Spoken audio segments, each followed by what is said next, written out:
Bonjour Christian. Bonjour. Bourrasso de son nom de chanteur. Nous sommes lundi 12 août 2019 dans une des pièces des éditions du Petit Véhicule pour un entretien libre. Dans une chanson, Cahier de brouillon, tu écris « Je suis un écriveur de chansons, un écriveur de cahiers de brouillon. Chanson à lire, point de suspension. » Oui, je suis un écriveur de cahiers de brouillon.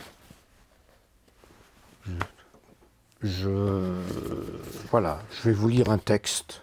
Je vais commencer par vous lire ce texte-là, on pourra en parler. Bien sûr. Voilà, donc. Je suis un écriveur de chansons. Autant vous le dire tout de suite, je suis surtout un écriveur de cahiers de brouillon. Tous mes écrits, même les plus polissés, sont porteurs des ratures, des recommencements qui les ont amenés à ce qu'ils sont. Même si ça ne se voit plus, toutes mes chansons contiennent en filigrane mes hésitations, mes errances secrètes, mes tentatives de survivance. De la même façon, autant vous le dire tout de suite, je suis un chanteur de cahiers de brouillon. Malgré mon professionnalisme de forme, toutes mes prestations publiques sont aussi pour moi des répétitions générales. Il peut arriver que ma mémoire ne défaille, que mon piano ne me fasse quelques croche-doigts, ou encore que ma langue ne fourche. Mais ce n'est pas grave, je recommence. Vous l'avez compris, si j'essaie de donner le meilleur de moi-même, la performance technique n'est pas mon but. Heureusement, car je ne saurais pas faire, ma vie est un bien trop grand cahier de brouillon. Pour moi, l'important se trouve dans ce qui se passe entre nous. Dans l'imperfection des cahiers de brouillon, on ne devrait jamais oublier que ce qui compte, c'est le chemin qui reste à parcourir. Entre nous, c'est le public. Et pour toi, c'est d'abord la scène. Et pourquoi c'est la scène, le spectacle vivant, qui compte d'abord? Eh bien parce que moi j'ai besoin du corps à corps avec le public. Je suis d'abord chanteur et j'ai besoin de ça. J'ai toujours préféré d'ailleurs être en contact avec le public que faire des disques par exemple. J'en ai fait bien sûr, comme tout le monde dans ce métier. Mais je trouve que avec le public, il y a un genre question-réponse, il y a quelque chose qui se passe qui ne se passe pas dans le confinement d'un studio d'enregistrement, par exemple. Donc moi, j'ai absolument besoin de ce corps à corps. Voilà. Corps à corps pour développer et dévoiler les écrits, ouais. Les mots. C'est ça. Les rimes, les chansons, les mélodies. Absolument, je trouve que moi, ce qui m'importe, la musique est là pour porter les mots. Moi, c'est les mots qui m'intéressent d'abord, en priorité. Donc, je fais des mélodies et des musiques qui portent les mots, qui ne sont pas là forcément pour faire de la musique d'abord, mais pour vraiment transcender les mots.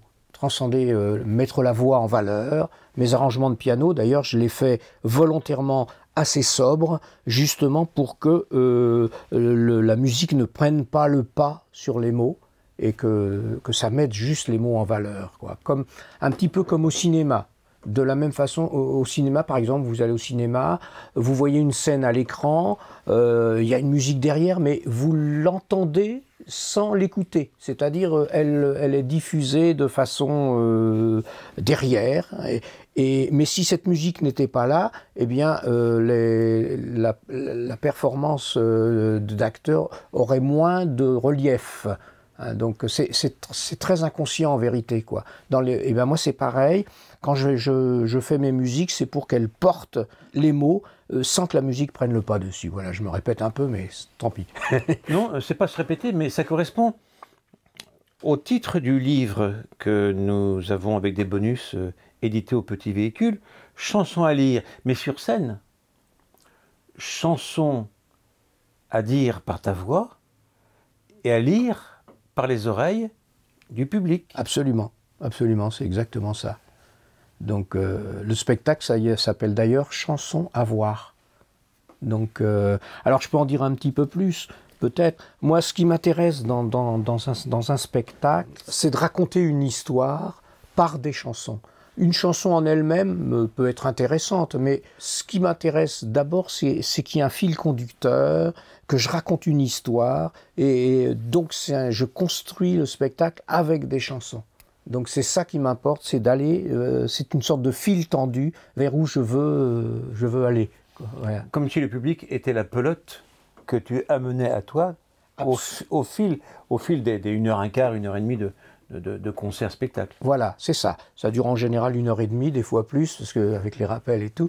Mais voilà, le truc, j'aime bien tisser ma toile, amener doucement les choses, tranquillement, amener le public en douce, gentiment, mais de façon efficace. Et donc avec un rythme qui est travaillé, etc. C'est un vrai travail, en fait, au départ. Mais évidemment, le travail ne se voit plus quand on est sur scène. Chanson qui raconte des histoires.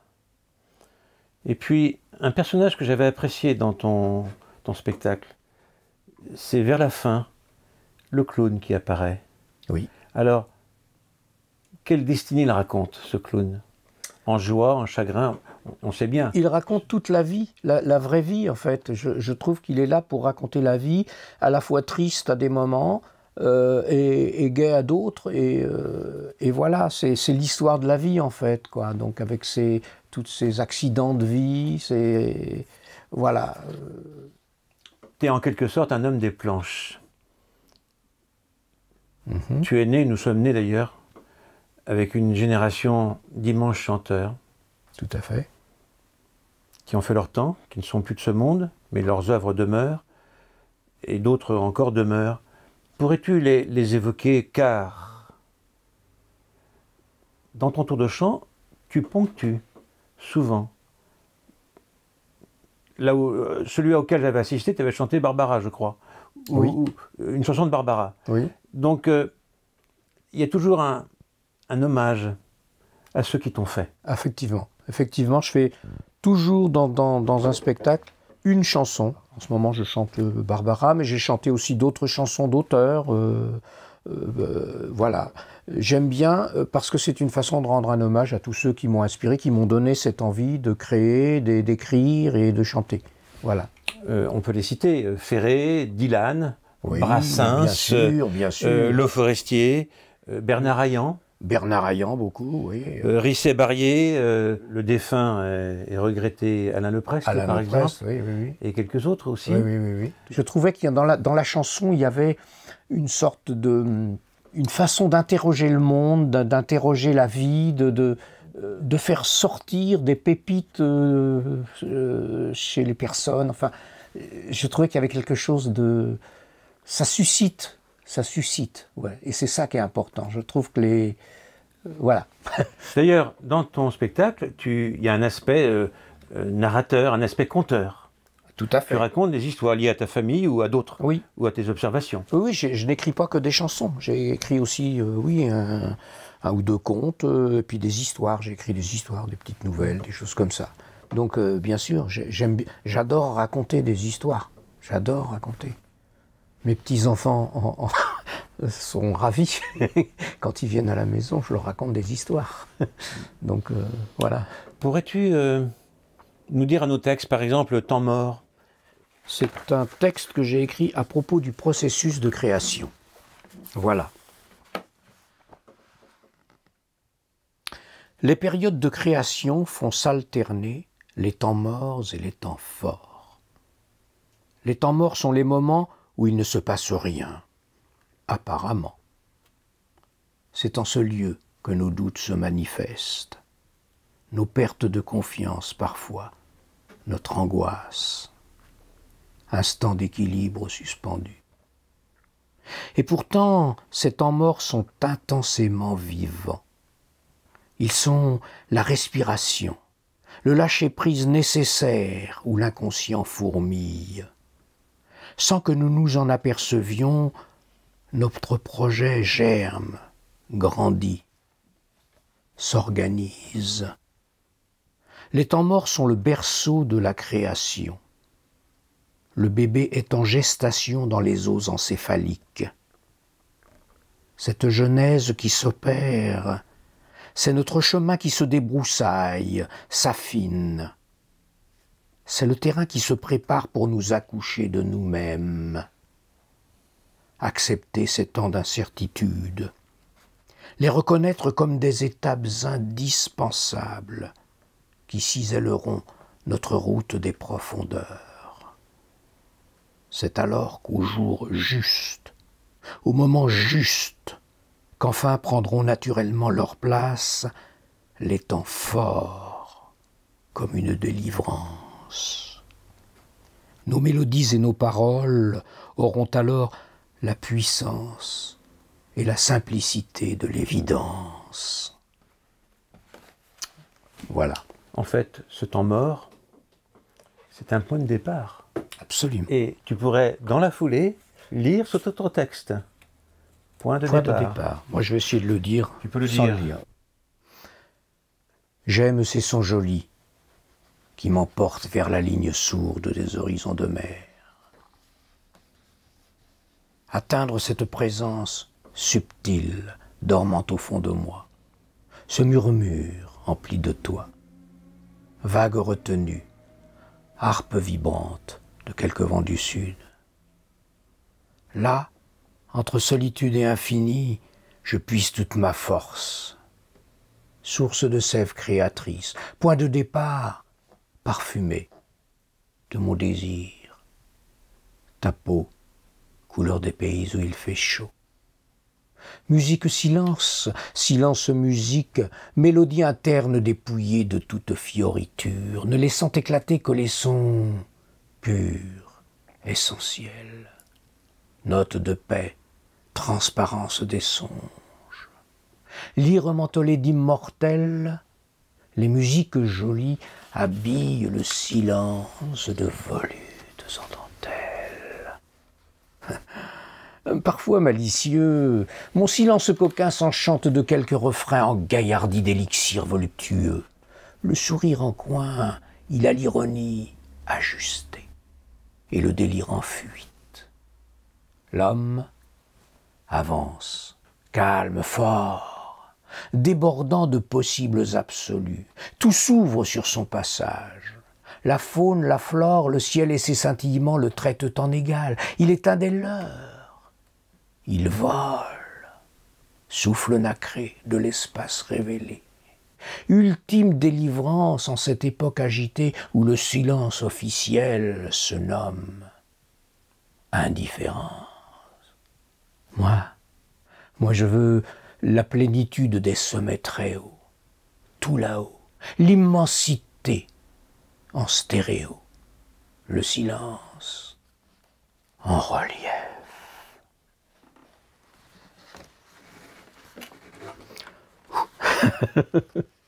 Est-ce que ce silence officiel que tu nommes comme un synonyme d'indifférence, ça motive encore plus ton désir d'un spectacle vivant?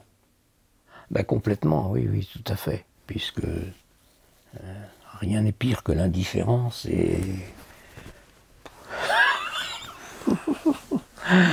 Je sais pas répondre comme ça, faudra couper. Hein. Non, on va pas couper. Dans ton tour de chant, je le dis autrement là, ton tour de chant, tu alternes le grave, le triste, Oui. le joyeux, et tantôt l'humeur noire. Oui, aussi. Pourrais-tu, au moins, sans faire de commentaires de cela, peut-être, de nous dire un texte qui serait, je crois, les métiers d'art, oui, sur l'humour noir? Sur l'humour noir, ok. Je vais même le faire complètement, comme sur la scène. Les métiers d'art disparaissent avec les âges. Ils perdent leurs lettres de noblesse, comme c'est dommage. Plateau, décor, fier sur la grand place. Pour toi, bourreau, tout était en place. La hache, le billot, la serpillière, le curé, sa croix et son bréviaire. Tout le monde guettait ton apparition. On se bousculait pour ta prestation. Les têtes remplissaient la tribune, tout cela pour en voir tomber une. Comme toutes les professions artistiques, il y avait une progression dramatique. Et dans ton numéro, t'étais très fort. Tu chauffais ton public à mort, et au beau moment de ton one-man show, tu faisais ruisseler le sang chaud. Il te fallait garder le tien froid pour maîtriser ton chaud et froid. Parfois, le patient qui n'était pas pressé se mettait à raconter son passé. Il voulait, en narrant son histoire, retarder son entrée dans l'histoire. Toi, tu ne faisais pas durer le plaisir. Tu coupais court, mieux vaut raccourcir. Et c'est pendant qu'il débitait comme un lâche que toi tu le débitais à la hache. Les métiers d'art disparaissent avec les âges. Ils perdent leurs lettres de noblesse, pom, pom, pom, pom. Comme c'est dommage. N'empêche, fallait avoir de la psychologie pour faire son beurre dans l'hémorragie. Ceux qui, tête haute, voulaient mourir, la tête aux pieds, tu les faisais rougir. Quand un cas de conscience te tourmentait, en homme de tête que tu étais, t'avais beau être sentimental, savoir trancher, c'était capital. Puis avec le temps, l'évolution, le métier a subi des mutations. Maintenant, pour couper un type en deux, suffit de presser un bouton ou deux. Bientôt, on se passera de tes services. Plus de bourreaux avec le self-service. Le mec, il rentre comme un grand debout, il ressort plus petit en debout. Bon, c'est vrai, c'était sans lendemain, ce job qui vous enlevait demain. Faire passer quiconque à l'imparfait, j'admets que tout n'était pas parfait. Mais ce que je reconnais volontiers, c'est le côté inhumain du métier. Penser, il fallait, cruel destin, se lever à 5 heures du matin. Alors, ce texte, cette chanson aussi, est grinçante. Est-ce pour toi une façon de dire une volonté farouche d'être contre la peine de mort, à un temps où elle existait quand tu t'es lancé dans la chanson? Ah oui, complètement, absolument. Ça c'est parti de là. Et en même temps, c'était aussi un jeu de l'esprit. C'était pour... j'aime bien jouer avec les mots et avec les idées. Donc c'est quelque chose qui... Je trouve ça... ça dit des choses aussi. Ça dit des choses de l'anxiété sur la mort. Ça dit plein de choses en douce, mine de rien, je pense. Puisque tu aimais Léo Ferré, ça me fait penser à sa chanson Contre la peine de mort, ni Dieu ni maître. Bien sûr. Hein, en fait. Bien sûr, bien sûr. Tu l'avais peut-être en tête. Ça fait sûrement partie des influences que j'ai reçues, comme de plein de gens. Oui, sans doute, sans doute. Mais bon, voilà. Et c'est une très bonne chose. Alors, la voix d'un chanteur, la voix d'un poète, oui, qu'elle soit sur le papier, ou dans sa gorge, ou dans l'oreille de l'autre, qu'est-ce que c'est que pour toi, au fond? C'est l'instrument qui fait passer le mieux les émotions, la voix. C'est avec la voix qu'on parle à son enfant, c'est avec la voix qu'on s'adresse à ses amis et qu'il se passe quelque chose ou qu'il ne se passe pas quelque chose. C'est la voix c'est quelque chose de très important, la voix. Enfin, pour moi, en tous les cas, c'est sûr. Voilà. On pourrait finir par la voix, justement, le texte. Ah oui, je vais le lire là, à ce moment-là. Qui a pour titre « Ma voix ». Alors qui est fait pour la... Normalement, là je vais la lire, mais peut-être je la mettrai sur un jour complète avec la musique et tout. Là, je vais vous la lire. Voilà. Elle part vers le sud ou vers l'est. Elle me fait perdre le nord parfois, et quand je deviens trop à l'ouest, elle me ramène à chaque fois. Ma voix, c'est elle qui me guide, me protège quand je me fourvoie. Par elle, je sors de ma chrysalide. C'est elle qui m'a dit que la voix. Ma voix me sauve, elle m'accouche les mots de mon ventre, de mon cœur, les couche sur mon piano. Ma voix est mon moteur. Cri d'amour en attente d'écho, je guette la clameur des montagnes, les sons résonnent, signes amicaux, ils me rassurent et m'accompagnent. Chant de volutes en arc-en-ciel se répand dans un trémolo, langueur d'ondes confidentielles s'étale comme au rond dans l'eau. Ma voix me sauve, elle m'accouche les mots de mon ventre, de mon cœur, les couche sur mon piano. Ma voix est mon moteur. Comme les routes qui se croisent, elle rencontre d'autres chants. Soprano, ténor s'apprivoisent, puis se répondent à contre-champ. Ces mélodies qui s'entremêlent, ces vers jolis chantés en chœur, ensemble, une force nouvelle démultiplie l'âme et le cœur. Nos voix nous sauvent, tous ensemble les mots nous renforcent le cœur, pianissimo, forte piano. La voix, c'est un moteur. Mais v'là que j'ai le larynx qui déraille, les cordes vocales qui s'enrouent, j'ai le gosier qui quitte les rails, mon chant s'enraye, peu ou prou.